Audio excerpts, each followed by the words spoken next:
And we're back with another episode of the Lakers Fast Break podcast.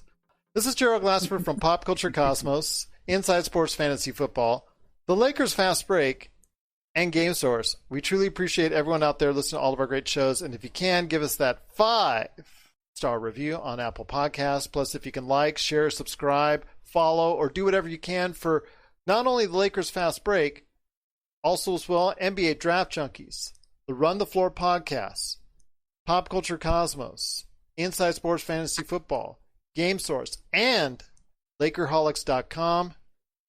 It is truly appreciated.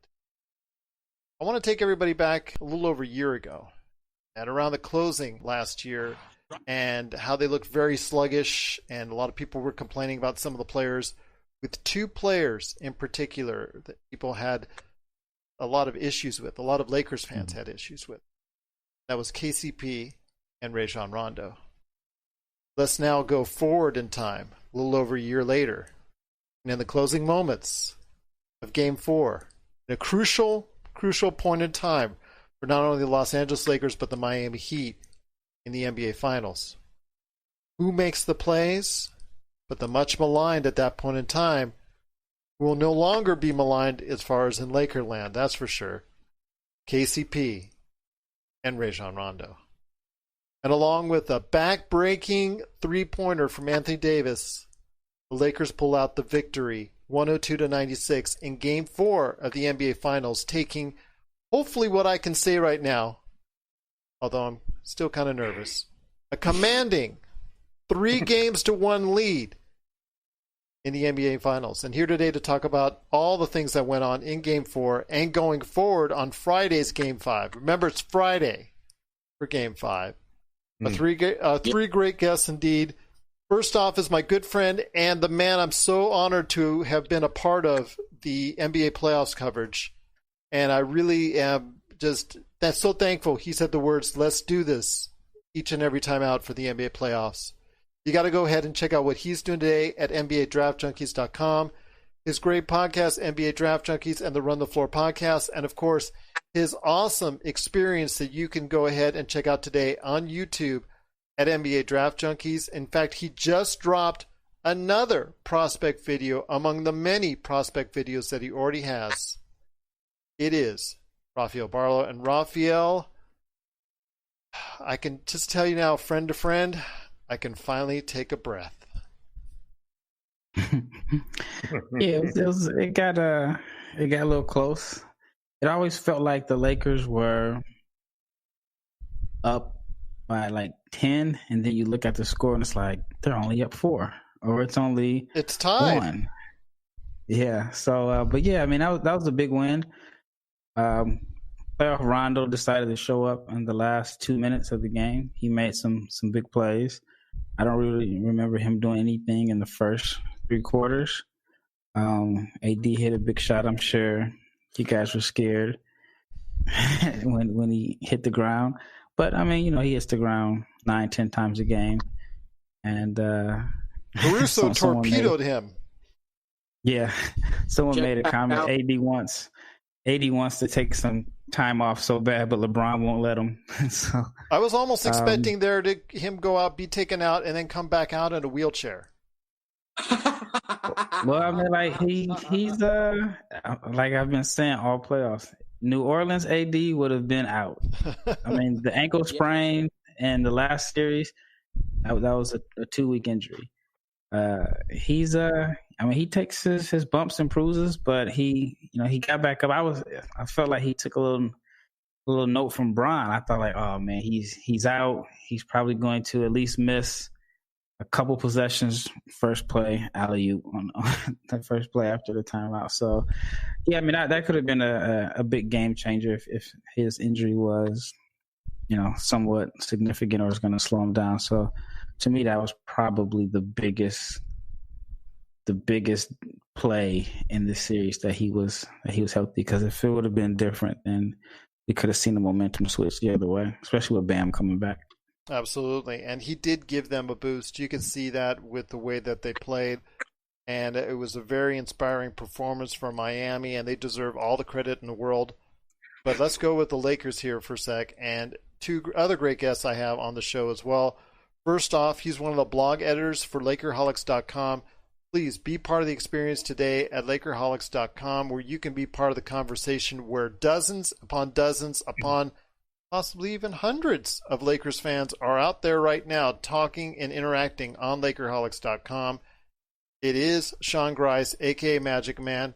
And I want to tell you what, Sean, very nervous for me heading into the fourth quarter. Like I said, Miami did tie it, but ultimately the Lakers pushed through. Absolutely, Gerald. I felt like in the last 2 minutes it was a tale of two different teams.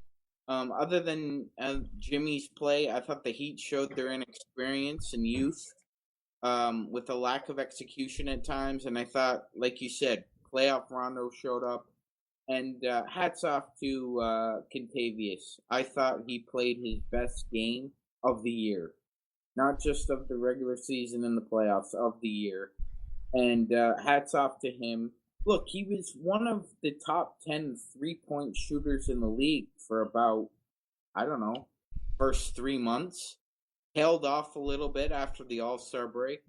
And obviously COVID happened. But he can hit the shots when he's open. I'm really concerned that Laker fans aren't really giving him the credit he deserves. Well, he's always been known as a streaky shooter.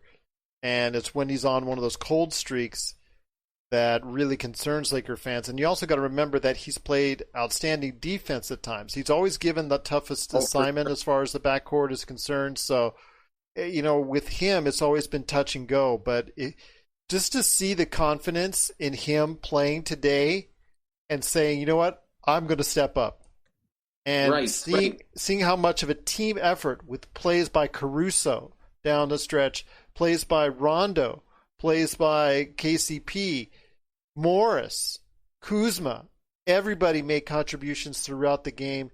It was very good to see. And I can tell you right now that this to me is the best team win so far of the playoffs. I mean, they've won by larger amounts, yes. But to me, this ultimately felt like LeBron was doing good, but not super great LeBron. AD was doing okay, pretty good, but not super great AD. I thought this was more of a matchup of Frank versus Spo, personally. I thought they just countered each other constantly and wouldn't let up.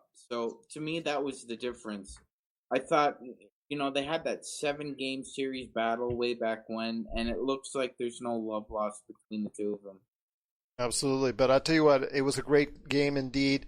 And here today also to talk about everything that's going on with Game 4 in the NBA Finals is a good friend indeed. He is the mastermind behind LakerHolics.com. And once again, you got to be part of the situation going on at LakerHolics.com and be part of that conversation there. Also, check out Rafael's videos that he sends over there. Our podcast, The Lakers Fast Break, which you can easily find there. And great articles from Jamie Sweet, Sean Grice, and this man indeed right here. It is LakerTom. And LakerTom, one win away. And I hope you're right. Lakers in 5. All right, that'll do it for us right here at the Lakers. No, listen, congratulations to the Miami Heat. They put up a bigger fight than I ever expected them to do. Some great coaching adjustments by Spoelstra. Bam played a great game. We finally got smart. Frank finally started going under the screens for Jimmy, who's never shot more than 2. He's never averaged more than 2 three-pointers per game. He wasn't comfortable there. He was 0 for 3 from 3. And that really was the big defensive adjustment that we made, which evened out the great defensive adjustments by both of the coaches, that really slowed down the superstars. This was a grinding, grueling defensive matchup. I thought the Lakers defense, I noticed that they actually allowed 26 points, which is the most that they allowed in any quarter in the fourth quarter. But 3 of those were a last-minute garbage 3, and 3 of them were a banked-in 3 that was just totally a throw-up at the buzzer. So they really held them to 20 points in that quarter. And that was the difference in the game. It was the defense that the Lakers had in the end of the game. And then some great play during the entire game. Kenny actually, in addition to making that three and the great drive when the clock was running out and he ended up being stuck with the ball and he took Robinson to the hoop for 2, he also dished out 5 assists, including that great assist to AD for the dunk right there, which right after he got up off the floor. So 7 rebounds for Rondo, 5 assists for Rondo, and just an excellent all-around game by everybody on the team. We outshot them from 3. We outshot them from 2. They outshot us at the free throw line, but we evened that up at the end. And give LeBron James credit for making free throws in the clutch. Absolutely, yes. Always been a weakness, but boy, he nailed them pair after pair after pair. This was, if you will, a semi-elimination game and a semi-closeout game, because we all know that no team without LeBron James has ever come back from a 1-3 deficit. Absolutely, and you saw the things that were going on with Rajon Rondo. Missed a couple easy layups back-to-back, which was kind of disheartening, but his aggressiveness did not just get thrown off by it. Still kept going to the basket. I really like that. 7 rebounds, which especially an offensive rebound, timely offensive rebound in the fourth quarter, really helped out. Rafael, I also want to comment on the Lakers defense. I mean, they really clamped down in the fourth quarter, made it difficult for the Heat to go ahead and generate shots. The Heat were still putting off great shots, but it made it very difficult to do so by the Lakers defense. Yeah, I thought they played great. 84 blocks. Yes. I thought they played great defense all game. There were quite a few possessions where it looked like Miami had a good look, and their closeouts were excellent, or even just kind of closing the lanes. Like there were a few possessions where, like I think when Miami would get in with dribble penetration, looked like somebody would have a clear path for a layup. The rotation would be there, and then Miami likes to drive and kick. But once they, the one defender went to help out, the recovery was great. And then there were also some fast break opportunities where the Lakers got back and Miami wasn't able to take advantage of it. I just thought like it was kind of an ugly defensive game in the first half. I thought Miami's half-court defense was good as far as like their double teams and how they pretty much dared the Lakers' complementary players to beat them, and they were making shots. But the Lakers' defense is always going to be tough with AD. I do feel like Spo had a tough decision to make, because if Bam is in the game, it allows AD to protect the rim, which he's good at. And I think that it's tough to take Bam out after he was playing well. But we saw when Bam wasn't in there in the previous game, they went 5 out and gave the Lakers fits over it. Yeah, it gave Butler the opportunity to play one-on-one and play a little bully ball. And so I think it was a tough choice. I'm glad I wouldn't have had to be the one to make that choice. But I think that in some cases, Olynyk and Leonard kind of make AD, you kind of eliminate his effectiveness around the basket. And so, they played Bam and AD got his 4 blocks. He was able to be by the rim. Those shots weren't there last game that Miami was hitting. You mean Olynyk and that very productive, very successful, slowest meandering drive to the basket, Euro step, and still scores or gets a foul on it. I mean, it's almost so slow it becomes mesmerizing to the defender. Right. But, I mean, he's only driving to the basket if he can get a hard closeout, and he's knocked down a couple shots. So it'll be interesting to see what they do. I mean, next game is, it's go home. And so I wonder if it's a close game, do you see more minutes from Leonard or Olynyk, or if they can come up with another plan to get AD out the paint, because they've eliminated Dwight Howard from this series. And so if they can just kind of neutralize AD, then I think that, they may have a shot in game, 5? Yeah. Well, to counter that, JaVale McGee hasn't. I think he's played 0 minutes in 4 games. We're up 3. Yeah, he has on flip flops on the bench. Yeah, Tom. I thought you'd be singing Julie Andrews songs about it. Well, the big adjustment that they made was second half. Rather than have in the second half, rather than have LeBron guard Jimmy, they had AD guarding Jimmy all the time. Exactly. And they were going under those screens just like I said they should. And Jimmy wasn't taking those shots. I know you got to be happy. Well, I know you got to be happy. That last block that AD had was as much a clincher in the game as that dagger 3 that he hit from the top of the key. But I know you got to be happy. Hold on. I know you got to be happy with the fact that Morris started the second half in place of Howard. Mm-hmm. It tells you something about where the Lakers have to go next year. They need a stretch 5 center. There you go. Well, Boogie's waiting for you. He's going to go where he get his ring, most likely. So he'll be along. He should get a ring. When he stops by the office to pick up his ring, there you go. Oh, by the way, here's a contract for you. Right there. Yeah. Waiting right there.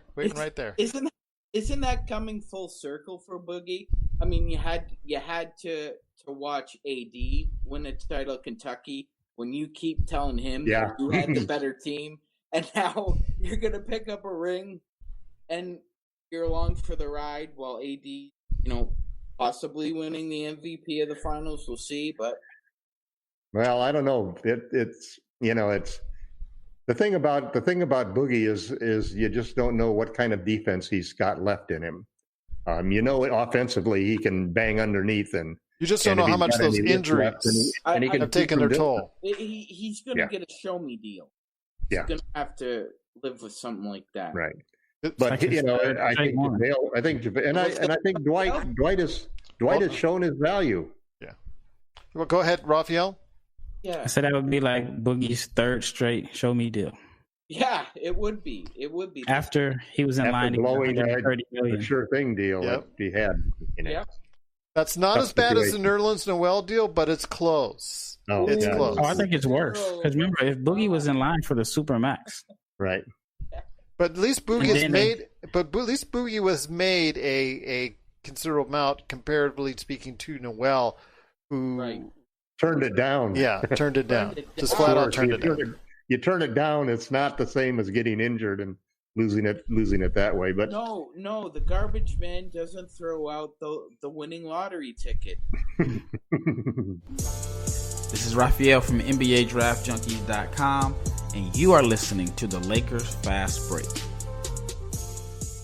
Check out what's been going on with the Pop Culture Cosmos Show and the PCC Multiverse. I see the potential for basically like another Netflix kind of paradigm shift where here comes this other major player. They have a ton of resources. Apple could change the way that entertainment is consumed. They say it's the only time this year that you'll have stars from each brand battling each other, and we know it's not going to be the case, but they like to say that, and more power to them, I guess. Well, it's a big first step, bringing all those superheroes together. There were definitely some parts of the movie that I really enjoyed, and then there were some parts that I thought just kind of fell short of expectation. Part of it has to be something to do with how it's being promoted, and this is a thing where audiences do not agree with critics. That's the Pop Culture Cosmos Show. And the PCC Multiverse, every week on Apple Podcasts. And over a dozen of your favorite streaming and podcasting options. But I'll tell you what, there's so much that we can say, because we are, again, one victory away from winning a championship. But, Magic Man, go ahead. I know you had something to say, but also, when you're saying it, can you also describe your thoughts as far as what worked so well in the second half? Because that third quarter, they still looks kind of sluggish, but again, going in the fourth quarter, they just seem to find just enough of the right elixir to go ahead and put off the Heat. Yeah, I'm not really sure what was working in the third quarter, Gerald, that managed to stem the tide that the Heat were trying to throw, but I'm just gonna go down to effort and energy. I think that's just what it took. That they just dug down deep.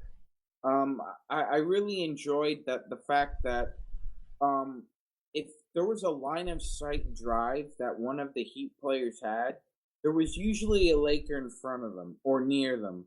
And we also tried to cut off the seams as well. So Jimmy Butler or another driver didn't have, an easy angle path to a bucket. It was more trying to make them use math on the floor, which is something Frank is, that's his bread and butter, right? He can confuse you with his alignments a lot of the times. And it's really just simple, like here and there. He's not really doing anything complicated. Well, let me just tell you this. It seems like it's goes both ways, where you said, you're right, it can confuse the offense that they're playing defense against. But on very rare occasions, as we've seen throughout this series, it can also confuse the Lakers as well. You've seen several times where one guy makes the wrong move and it becomes a big-time, very easy bucket. I mean, there's been like at least 2 or 3 a game where the Lakers just absolutely blow it on the coverage. And I don't think it's just the fact that they just didn't care or wasn't energy or anything. I just think it's a defensive scheme, the decisions that Frank Vogel asks you to make. It's like a feast or famine. It either works and clicks really well, or you have the exact opposite, and that breaks out to even more wide openings than probably any other defense in basketball. It seems like it's all or nothing to me. Touche, Gerald, touche. That happened to Caruso today. Yeah. I believe he went. He was going to show. He showed, but he did. Yeah, that's the problem. Yeah. And then Hero went with, I believe it was the Olay layup. So. Yeah. Well, Rafael, I want to ask you this. When it comes to the things that we were saying in advance as far as this series is concerned, what the Lakers and the Heat had to control if each wanted to win, when it came down to rebounding, it was pretty much an even battle. We thought the Lakers had to have a substantial lead, but they really didn't do that this time around. And we also thought that the Heat would have to have a substantial lead as far as free throws, but it really didn't generate to that much. It really was an even matchup most of the way. Yeah, I mean, I guess it's one of those things where the stats don't show because the Lakers got the more timely rebounds. Yeah. There was a few possessions where I thought Miami played excellent defense, and Miami played excellent defense. The ball didn't move. It was maybe like 2 or 3 possessions where LeBron dribbled, and shot a contested step back 3, so I think someone in the corner missed a shot, but Miami wasn't able to secure the rebound. And then there was the play where Crowder fouled LeBron. He just wasn't strong enough to keep LeBron off the glass, and so I don't have the stats in front of me, but I felt like the momentum of the game started to change when Miami was playing great defense and the Lakers were still getting extra possessions. I know Rondo had a big offensive rebound. Yes. Like I mentioned, the LeBron one. And then also those tap outs. Like, I think it's so demoralizing when you play great defense for 20 seconds, 22, 23 seconds, and they get this tap out. Like, you box out, you do everything you can to secure the rebound, they tap it out. And it just seems to me Caruso and Rondo are these irritants that have mastered getting the long offensive rebound. And, it's not always about your superstars and the highlight plays, but having those gritty guys that make those type of plays that are pests and irritants, they can be the difference in the championship team. And Lakers have those guys. Absolutely. LakerTom, I know you're going to be doing a lot of things as far as what you're writing for, because the NBA has been so kind to give you an extra day to post out even more articles. So they cleared out an extra day for you. They found the time. I want to hear your thoughts on some of those things that you're going to be talking about, because there is a lot of conversation right now. I know you're already expecting victory. I am still, as the man half empty on that glass, still concerned. Got to be a historian, Gerald. Yeah, well, I like the numbers. I like the analytics. I still like to see it when it says they finally go ahead and game over and they print that championship on the title for the Lakers. That's when I will feel safe. But I know you're already in preparations to go ahead and do so. So I want to hear your thoughts on what's going on with your articles coming up, because I know that's going to lead into even more conversation for today. Well, there's a couple of things that I wanted to add first before we even get into that. Going over to what Rafael was saying, We won the rebound battle 42-39, and I'll bet that at the end of the third quarter that it was tied at one point. Ahead. It was tied. It was tied at one tied? time. Yeah. So it was a fourth quarter where the rebounding really took its toll. And then the other thing, too, that you can't discount, and it was heartbreaking to see that foul when LeBron had hit that third three, but both teams were daring their superstar on the other team to shoot it from deep. And LeBron hit those 2 threes. That was a big part of why I still think that third three, that should have counted, because if you listen to it live. That was so tough. My wife was sitting there and she says, "How can that be fair?" That he grabs his jersey and that prevents a three from scoring. But that's a big difference that LeBron was willing to take those threes and make them. Sometimes I get on Bron for what I think is settling for a shot, especially when you play a tough defense like Miami. But he's developed into a pretty good 3-point shooter, and they dared him to take those shots, and he took those shots, and he made them. They dared Jimmy to take those shots, and he took those shots, and he didn't make them. And also, we held Jimmy to 20 points. And the defense too. The other side of it, and I give credit to the Heat for this, because the points they scored in the fourth quarter, especially, and even throughout the game, were very often desperate shots at the buzzer. When guys basically can shoot without any conscience or worry, just because the buzzer is coming up and a 24-second clock is going to buzz if they don't shoot. They made a lot of clutch shots. I mean, that one that Hero threw, or was it Robinson? Robinson, the bank shot up into the air. Well, Hero threw up in the air on the floater that went just basically like that right there. And then one of them hit a 3-pointer at the bank buzzer. Shot. That was Robinson. And thank God they took away the one bank shot that Adebayo got, because it was after the buzzer. But the game comes down to small things like that. The offensive rebounds, the clutch plays by KCP and Rondo. Yes. The clutch threes by LeBron when we really needed something to ignite us. And that opened up several plays for LeBron to attack and get assists. So it was a great game, and but the Heat are done. Magic man. Lakers in 5 at this point in time. Yeah. Two things. One is I remember when the Mavs were up 2-0 against the Heat, and everyone said it was over 2. And Dwayne Wade looked at everybody in the locker room and he said, "I ain't going out like that." And those prophetic words are written on the Heat locker room.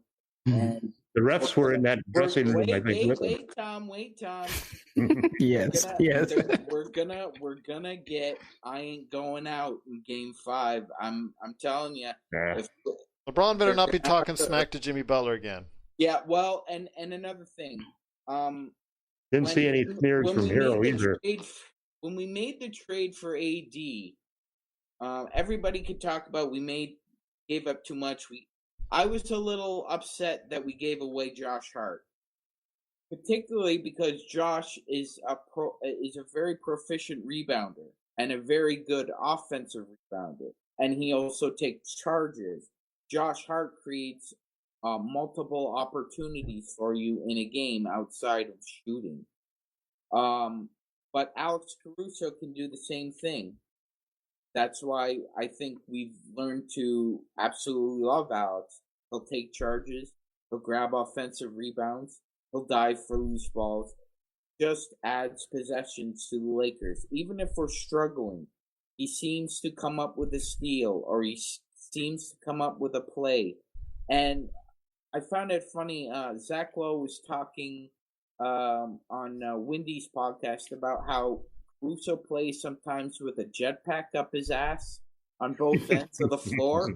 So maybe we should start calling him Jetpack Alex now. Well, I don't know if he'd want that, but again, finding out how that started. But we'll let him make that decision on that. But I want to ask Rafael real quick. When it comes down to it, we're going to have to start thinking, because LakerTom's already got this series done in 5. So we're going to have to start thinking of the ultimate question because, the press is already starting to do that. Is the MVP, even though AD was a difference with the 4 blocks today, 22 points, 9 rebounds, LeBron, for most of the game, 28 points was the factor. But in the end, it was his free throw shooting that helped out. But it was still took KCP and Rondo as far as their play, and of course AD hitting that shot. So it's kind of still the question as far as who wins the MVP. It's close, and it has been close pretty much throughout. With AD's lack of performance in Game 3, does that actually change your mind on things? Because I know when we approached the subject on Game 2, and we were all saying AD. I've kind of thought about it the day after, and I was talking to Michael Weisenberg. He's been on the show before. Got to go ahead and check out his show, Viceland. He does a great job with him and his brother, and we love it when we're on the same thing as far as doing the draft together. I will say this, that he reminded me about LeBron's greatness, and also when it comes down to it, the same reason I voted for LeBron instead of Giannis was the fact that LeBron is doing these things at 35. And LeBron doing these things at 35 has me leaning slightly in his direction at this time. Yeah, LeBron had AD, though. It's hard to give somebody... AD had LeBron. Right, and that's why neither one of them winning... If they could manage it. I mean, if Kobe and Shaq, how many MVPs do they have combined? Shaq has 4. 4? Yeah, because Shaq won all 3 of those, right, in the early 2000s. Yeah. And then Kobe has 1 or 2. Kobe has 2. 2. So they have 5 Finals MVP. Did he win with Shaq? No. Oh.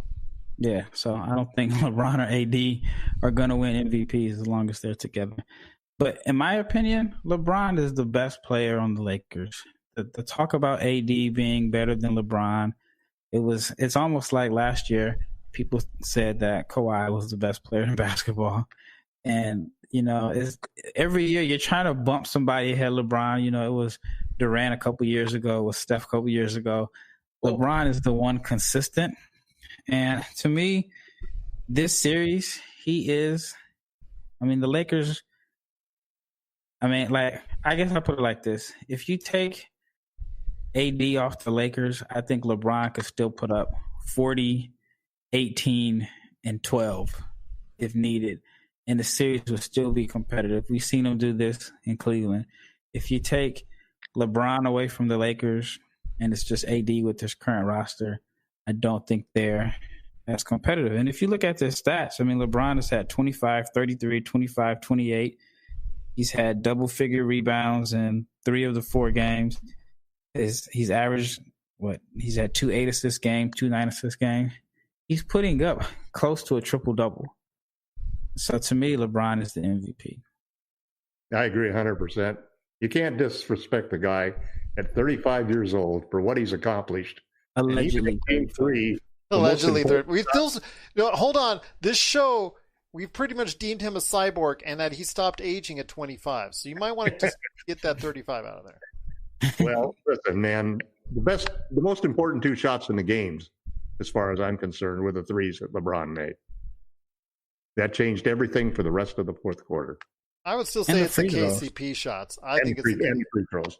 And the free throws. I still think it's the KCP shots personally, because I think that was something that was unexpected by Miami. Those were to keep the lead that LeBron got with those 3s. Well, I just like to add. I think what everybody's saying is valid. I guess I wouldn't necessarily say that I think AD has passed LeBron. I think that's a ridiculous argument. But what I will say is that of the great players that LeBron has played with, there's very little soft skill difference between AD and LeBron. They complement each other. Over his career, LeBron really hasn't been a great mid-range shooter. Doesn't like taking them. Doesn't detest taking them, but it's not his shot of choice. AD, on the other hand, loves the mid-range. Shoots it well, is comfortable. They're both good in the restricted area.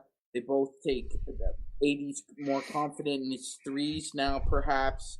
LeBron's a better deep three shooter. So I mean, we can get into the weeds. I just don't think there's much difference in the skill set. Absolutely. Could be the prejudice, either the prejudice in favor of LeBron because he's 35, or the prejudice that exists against LeBron because he's moved around and he's been a pioneer, and there are always LeBron haters out there who are not willing to vote for him. Absolutely. You know, it's going to be an interesting vote. Well, I think what we can say is, I mean, next year, but to be perfectly frank, the MVP of this year, I think by the time next year, is the 4th best player in the NBA. We'll see. We'll see.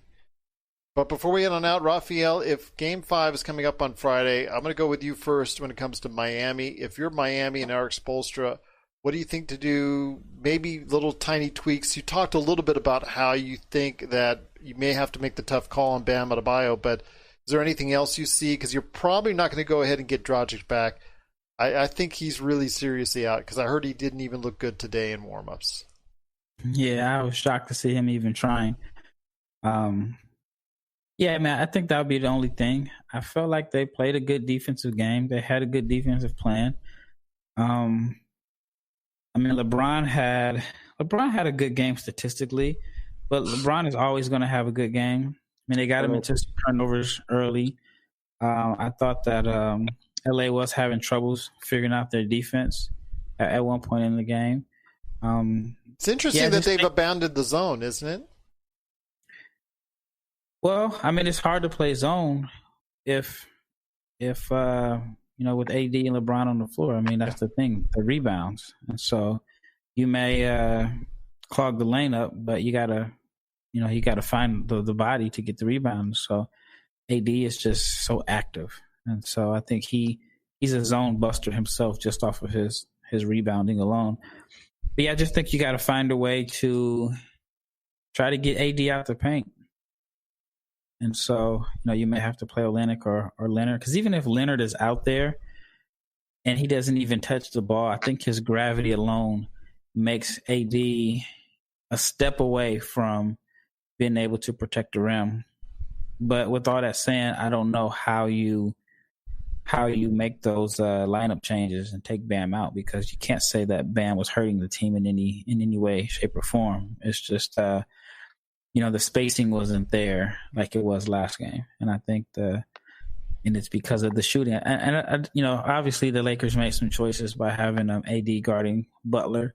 I think you have to tell Jimmy to pull up on the mid range. But I honestly feel like Jimmy's legs were dead. He's been carrying them. He's been playing like 40-something minutes, and so I just didn't seem like he had legs when they needed him. Like Murray, he ran out of gas. Yep. Mm-hmm. There you go. And LakerTom, if you want to go ahead and finish off in 5, I mean, it was a little too close for comfort, and this game could have gone either way. But what tweaks, if you're Frank Vogel, do you think you should make for Game 5? I think one of the things that was impressive is that in games 2 and 3, we allowed 115 points in each game. In this game, we allowed, 96 points? Mm-hmm. Yep. So you've got to give Frank credit for the defensive adjustments. And there were a few people out there screaming for let's play better defense, but most of it was screaming for, come on, AD, you've got to play the way you're supposed to, and so forth. And one of the things that was interesting is our bench outscored their bench 27-15. That's where we won the game. Those 12 points from the bench, we got outscored by the starters. And so it was excellent play by the bench, which is one of the things that everybody was saying at the start, that, the Lakers, I mean, I know Jamie has this whole thing, and I agree with Jamie that he did say they have more firepower coming off of the bench than the Lakers do. But I stand by my statements before that the Lakers have a better bench. They have guys who can impact the game in a lot more ways, defense, playmaking, as well as scoring. God, we didn't mention Kyle, and he played quality minutes tonight. Kyle played great defense today. Yes. I thought he had some outstanding defensive efforts. So I think Frank is going to focus on shutting them down the same way. I think we're going to see AD guarding Jimmy. I think that's a matchup that works. They're going to dare Jimmy to shoot, and Jimmy's going to have to make threes if they want to have a chance to stay in the game. One of the things I also want to ask Magic Man before we go ahead and head on out is transition points, because we didn't see a whole lot of transition from the Los Angeles Lakers today, and they thrive on it. When they're in the half court, it's a struggle. You can see how much of a struggle it is, especially when everything gets bogged down. And their execution in the fourth quarter on that type of half court execution was the best I've seen all season. And that's saying something, because there's pretty much a low standard for the Lakers' half court execution for the most part. It's usually LeBron or AD or LeBron or AD. This time it was really a well-played effort by everybody late in that fourth quarter. But to make that easier, transition needs to be a better priority. They had opportunities to go out and transition and didn't do that in today's game. I think if Frank Vogel, you're in that locker room, I think you got to go ahead and emphasize you got to push the ball every chance you get. Absolutely, Gerald. I agree with you, and I'd be pushing the same message. Usually on a rebound like that, you'd usually see LeBron or somebody try and find AD on a leak out. But as we're seeing, make or miss, Miami has somebody at pretty much at half court, ready for it, not willing to let it happen. And you're right. I think it's a numbers game at this point. You need to get in, 2-to-1 opportunities, 4-to-2 opportunities. Miami's not going to give you anything easy in transition either. So I think if we're able to push the ball, like you said, and move it along, I think we'll be able to get more opportunities. I'd like to see a little bit more breathing room, obviously, when it comes to what we'll hopefully be seeing in Game 5, in order to fulfill the LakerTom prophecy of Lakers in 5. So I'm hoping that will be the case. But before we head on out, we're going to go ahead and tell everybody exactly what we're up to, because we've got an extra day. The NBA has told LakerTom and informed him that they're going to take an extra day off in order to advance the NBA Finals to Friday. So LakerTom, I'll start with you, because I said earlier, and I knew that would lead to other conversations, so I didn't think you were going to go ahead and drop it then. But what are you working on outside of the ubiquitous JaVale McGee and Kyle Kuzma trade rumors? What are you also looking to go ahead and put out there on your Medium.com page, and of course Lakerholics.com? Well, there's 2 articles that I'm started working on. One of them is basically about the Lakers centers of attention for next year, which goes into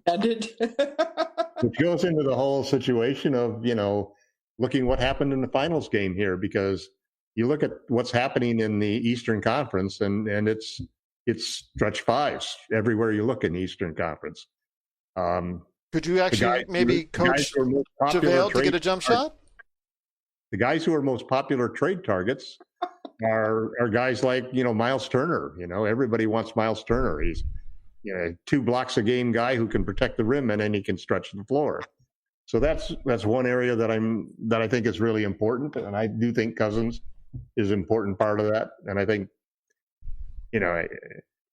I've actually played around with, even though it never happened, but I've loved the trade machine results for being able to get both of those guys off of the Pacers. I'm sure you do.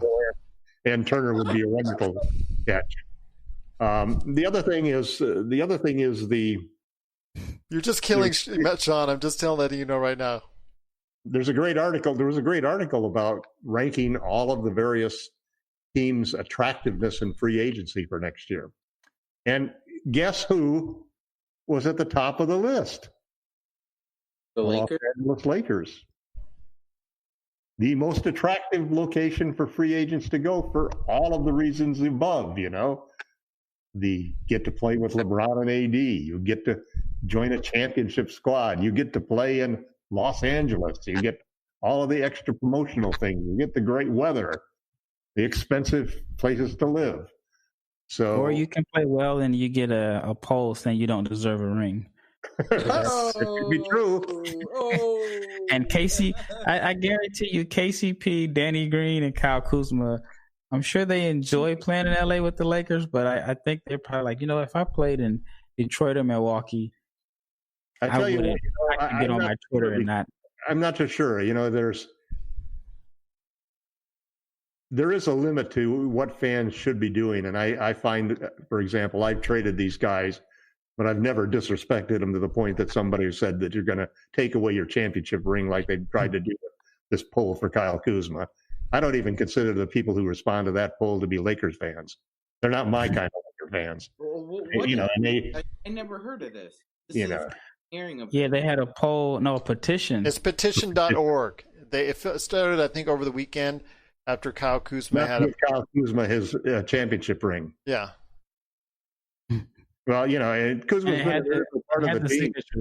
And he may, if he fixes his jump shot, he's going to be a star somewhere. Probably won't be in LA just because he happens to play the same position as LeBron James and Anthony Davis. Why do we always have to have a whipping boy? What is this? That's the downside of playing with. You live on Twitter, Sean.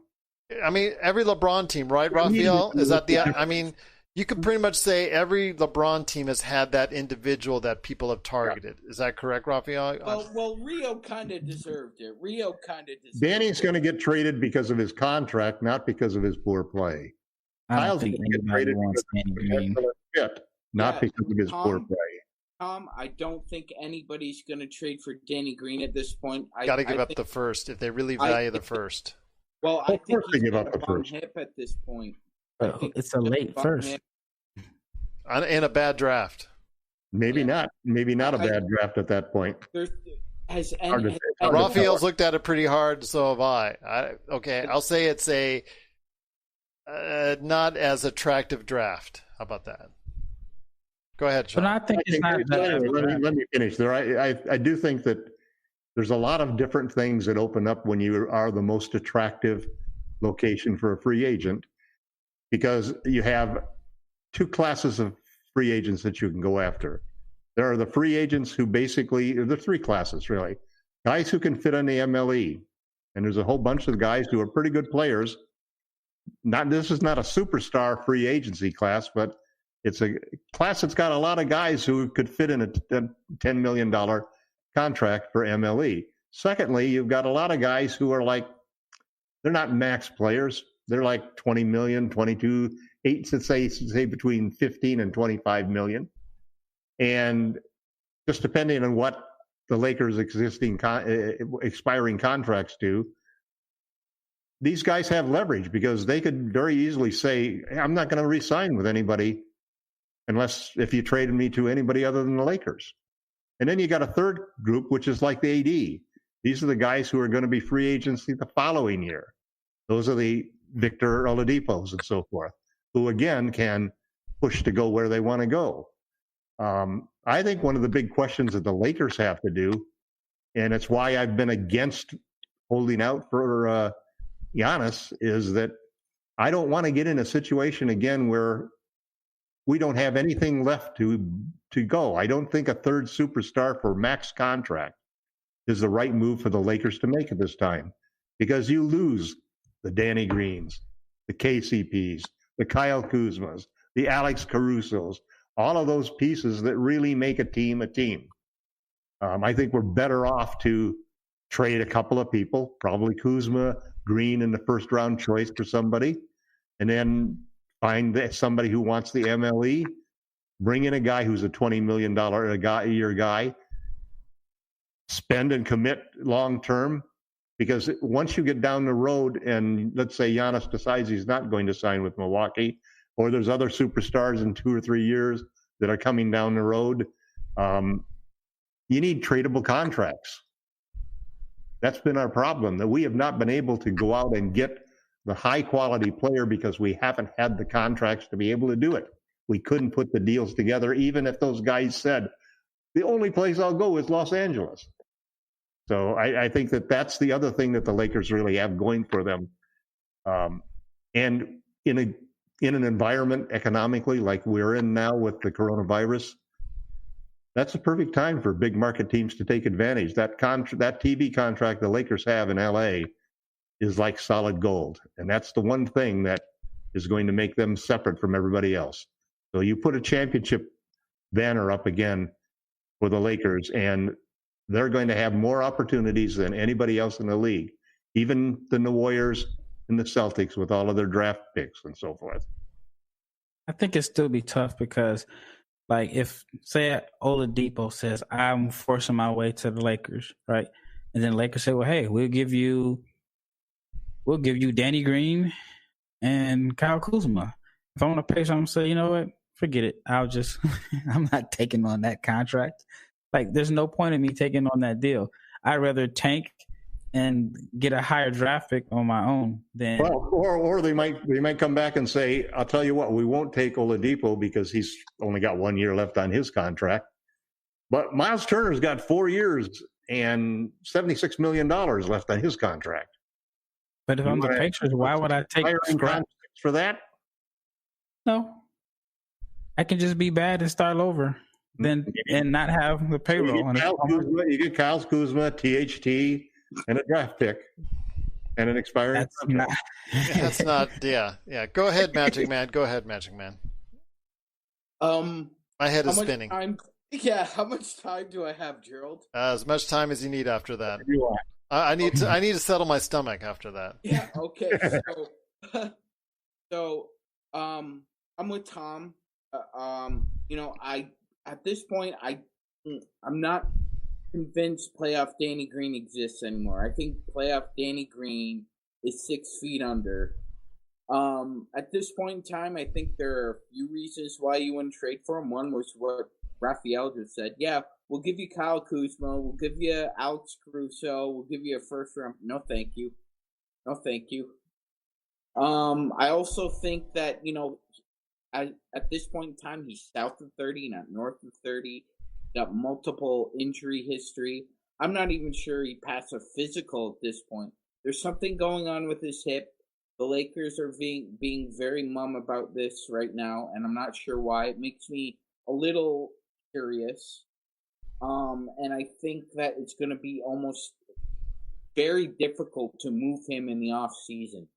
That contract is just it's an albatross. It's an expiring contract in a year when there are going to be probably 20 of the 30 teams looking to slash money. It might be an easier. It might be an easier contract. That's true, but I'm looking at other teams that have better expiring contracts. It might be easier at the trade deadline.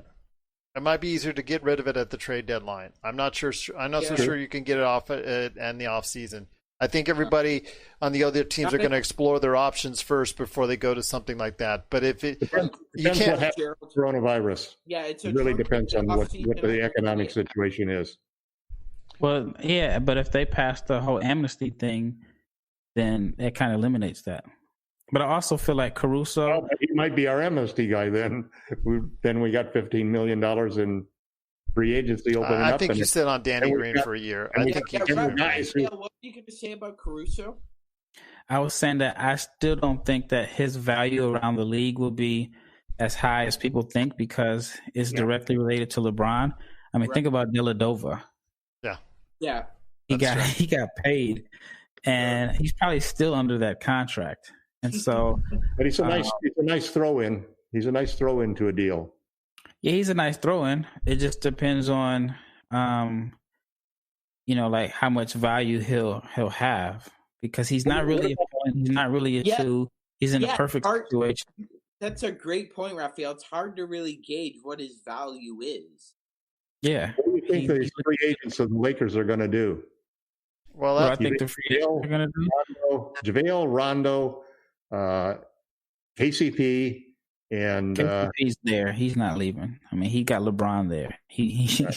I don't think. Yeah, but he's a free agent. Yeah, but I don't think that. Yeah, I think honestly, they would have traded him if he wasn't clutch. They would have traded him to Houston. They might have traded him even if he was clutch. If he didn't have that ability to turn down a trade. Yeah, and why does he have no trade clause? Why? I mean, here's the question. Here's the question, though, Rafael. So those three guys could opt out because there's two reasons to opt out: to get more money and to decide where you're going to play because you might be part of a trade. Yeah, I think that. I mean, JaVale is towards the end of his career. He likes LA. I think he's the LA guy. But he knows he's probably going to get traded. I don't know. It takes two. It takes two to go ahead on this. Yeah, I don't know if there's a lot of value because you got to think like JaVale. Teams learn when he got his big contract in Denver, never give him any type of job security because he's not going to care. I mean, he was here in Dallas for a second, and when he had job security, he was borderline in and out the league. But when he got on a championship team, he's played well. But he doesn't have any long-term money. He doesn't have any long-term deals. And so you keep him on short contracts. I think the same with Dwight. He'll keep getting short contracts and again, LeBron Rafael, going back to your Caruso Dellavedova thing, McGee reminds me of Birdman. Like LeBron's always had that big guy who, maybe he can use, maybe he can't, but he keeps him around. Yeah, and it's always somebody that's 32, 33 that, if it's Miami, of course, you'll take a little pay cut to stay in Miami and catch some lobs. I think JaVale he'll be there. He'll probably even play for like the minimum. I think Dwight will probably want some more playing time. But Cousins is going to factor in, and he's going to probably have a significant role. And to me, DeMarcus Cousins is the Lakers free agent pickup next year. Yeah. I think that's a good assessment right there. Yep. We're signaling the ref for a quick timeout, but we'll be back with more of the Lakers Fast Break podcast. Hey, Lakers fans. Looking for the best place to go for up-to-date news, information, original videos, articles, podcasts, opinion pieces, and discussions about the Los Angeles Lakers? Well, look no further than LakerHolics.com. With a legion of followers always there talking about everything Lakers and the NBA, there's no better place to go to share your fandom as the team heads toward another championship run. So stop by and be part of the conversation today at LakerHolics.com. Well, before we head on out, Sean, I know you got some stuff that you're working on that's not based off of some type of conspiracy theory of Laker trades. So go ahead. In this year of conspiracy theories that have been thrown around both political and by LakerTom, go ahead and tell us what you're working on at LakerHolics.com. Thanks, Gerald. I'm just finishing off the end of year editorial that me and Tom and Jamie and yourself are working on.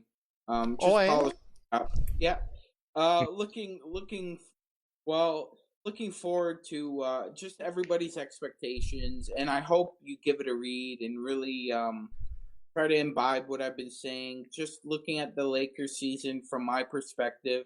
Again, as I've said, this is the craziest season I've ever experienced as a Lakers fan. There will never be another year like this. I will always remember 2020. I think you guys will too. And the second article I'm working on is, again, what Wade said after that Game 2 loss. I ain't going out like that. Miami's going to come back with a fear. No, I think we're going to get their best shot. Really do. I think we'll get their best shot. It just won't be good enough. This is going to be the kitchen sink game. Spo's going to throw everything he can. Well, before we head on out, we did say Lakers in 6, so I'll leave it with that. That both Sean, Jamie, and I, and then Rafael put it Lakers in 7. But before we head on out, Rafael, you're all right. I get it. 5. Give us 5-star reviews on Apple Podcasts. How about that? Since you love mentioning 5 so much, how about that? Let's go ahead and run that. And then, of course, go on over to Rafael's Run the Floor podcast and also as well NBA Draft Junkies podcast. Give him 5 stars and follow, like, share, subscribe, the whole 9 yards to his stuff too. So Rafael, I know you're working on some other great things as well for your YouTube channel. You popped on another video today, which I gave a thumbs up to. So I want to go ahead and let me know. Always, my friend, always got your back. But I want to know what you're up to, or at least I know what you're up to. But let them know what you're up to at NBA Draft Junkies. Well, right now I'm still focusing on the international guys that I think could be second-round picks or guys that teams can develop. And I think I found one. I think he would be interesting for a team like the Lakers, a team that doesn't need, someone to come in and contribute right away. His name is Vic Grice. I know he just tore his ACL like in the second game this year, so he's out for the rest of this season. But he's a 6'8" aggressive point guard. I love how you got everybody built. Even the Lakers, maybe they should be interested. And then he tore his ACL. Well, I think, yeah. So he's not playing this year, but he'd be somebody that if I'm the Lakers, I'd take a flyer on him and say, hey, we're not going to draft you, but hey, we're going to sign you to a two-way deal. Not going to cost us, what is $75,000 to the Lakers? Two-way deal. You come here, you rehab, you learn our system, and he's a 6'8" point guard, aggressive driver. And he's young, and he's someone that, you can develop in South Bay. Because I think once the Lakers get off past these contracts, I think they're going to end up having a bunch of guys making a lot of money. They're going to be capped out. And so they're going to need to find the next Caruso and other guys that they can possibly develop. And they don't have the draft picks right now in the future to be able to do that. Yeah, so that's why some draft picks for sale. Yeah, rounders, teams that don't want to. I mean, the first round draft choice, you can end up spending $20 million on contract for some of these guys. But next year's draft, it's looking a lot better. What I'm able to see. Yeah, I mean that's what they're saying. I'm curious to see if teams are really going to sell draft picks because, it's on one hand you can say, yeah, I'll sell it for this amount of money, but on the other hand, if a guy works out or he's decent. Think about how much value Kuzma has provided the Lakers based off of what they're paying. He's way more valuable than his contract. And so I think every team is going to be confident in their developmental staff that, you can find a late round guy. So I can't really see first round picks being sold, especially if teams need cheap players that can come in and contribute for, a late first round pick is only going to make like $1.5 or $2 million a year for 3 or 4 years. Right. So think about Monty Morris I think he was a second round pick, but he has like 2 years left on a deal that's paying him like $1 million a year. There were teams in the good environment that were selling second round picks. Well, I think sometimes with second round picks is because you don't really have the roster space to do anything with it. But you also got to remember that was under the old environment. Coronavirus may have changed things, and these cash-strapped teams might be going ahead and say, you know what, I might take a flyer on a kid who might need to develop a little bit more than that other veteran that might cost me money. Yeah. So that's something to think about right there. But got any other things that we're going? Because I know you've got at least 1-2 more videos up your sleeve as well. Besides that one. Yeah, so this Creaci, I hope to have that up by Wednesday afternoon. And then I just want to keep putting out one per week. One per day. And then, I'm probably like 40 something days away from the draft. So it's go time. Absolutely. And, I'm still waiting for that invite whenever. It's hinting. So. We can do it this week for sure. All right. Well, you know where I'm at, so no worries. But I know you at least got at least one, if not 2, mock drafts that we're probably going to do at some point in time as well, so people can look out for that. They've been extremely popular, extremely interesting to watch. All the Knicks fans show up for that one, and I know they are always very vocal about how or who picks that number. What is it? Number 9 or still 8? 8, yeah. So go ahead, Magic Man. I had a question for Rafael. Any chance you see Sam Presti moving any of the Rockets or Clippers picks to move up? Is there any player you think he might be intrigued by? Possibly. I mean, I think they have so many picks they can gamble. They can swing for the fences. So there could be a guy that falls to them. Plus, you got Chris Paul that you could dangle out there in the trade. He didn't outright say it that he wanted to leave in that ABC interview the other day, but come on. Kind of hinted.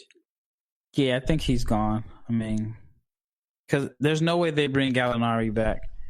Steven Adams, too. Steven Adams. I mean, I think he probably stays. He seems like they're Nick Collison, a guy that could be there forever. But Schroeder, he's making $15 million. He's in line for a pay raise. I don't think they bring him back. And so I don't think Chris Paul wants to be on a team that he knows has no chance of competing, especially with Golden State coming back in the picture next year. Phoenix supposed to be better. Pelicans. If they can't trade him now, they will trade him by the deadline. Where do you think Chris is going to end up, Rafael? Knicks? Yeah, I think so. The Nets, I definitely think the Knicks. And join that collaborative effort? Draft pick's the only thing they got. They'd have to get rid of Dinwiddie. Yeah. Even then, I just don't even know if they have enough pieces to make it work. Because Chris Paul's making like $40 million, so yeah, that would be tough. And I'm sure the Thunder would love to take LeVert, but I think even LeVert's only making like $14 million, so there's still a $30 million difference. But you know what? Oklahoma City's under the no. Yeah, I don't know how it works. Because I even did a trade thing because, they're saying the Clippers are looking for a point guard. And if the Clippers wanted to trade for Drew Holiday, they'd have to give up Lou Williams, Beverly, Zubac, and I think one more other rotation player. Just to show you how much Holiday is making and how little the rest of those guys are making on their team. If that's what if that's what everybody's saying the Clippers need, doesn't trading Paul George to Brooklyn make all the sense in the world? You get Dinwiddie and LeVert back. Yeah, but that doesn't make the Clippers a contender. No, it doesn't. It just gets to that point guard everybody thinks they need. Playoff P. Yeah, I mean, I think Derrick Rose ends up on the Clippers in a buyout situation. Makes sense. Because Reggie Jackson didn't unfortunately work out for them. So D Rose lives in LA. Yeah, he did happen in the summer. Game. Could be on the Lakers finally. Give the Lakers 4 number 1 overall draft picks. Not quite the same. Yeah, Rose and LeBron, I don't think they mesh well together when they were in Cleveland. That was a long time ago, and that was a different Derrick Rose, and it's kind of interesting. Although I have to admit, he kind of seemed like he wanted to stay in Detroit. He sort of missed several different opportunities. In the wintertime. It's cold in Detroit, Tom. Yeah, I've been in Detroit in the winter. Oh, God. I haven't even been to Detroit in the winter. Really? Come on. Toronto? No. It's just right across the street. It was negative 16 degrees when I went to Toronto in 2016 for All-Star Weekend. Yeah, the lowest I've been is -7, so you got me beat. Well, in this interesting weather talk just actually has to be superseded by what's going to go on with Friday's game, Game 5. Well, maybe we'll talk about more weather. Who knows? One more win. Lakers in 5 in Game 5. There you go. But I'll tell you what right now, if you want to go ahead and keep up to date with what's going on with the NBA Finals, check out what we're doing on this Friday. If I'm going to have any other shows this week as far as in the next couple of days, we'll go ahead and just pop it up there. But you can definitely count us being here for Friday after the game. NBA Finals, will it end in 5? We'll wait and see. But I'll tell you what, Rafael Barlowe has been awesome as always. LakerTom and Sean Grice, a.k.a. Magic Man, cannot thank you enough.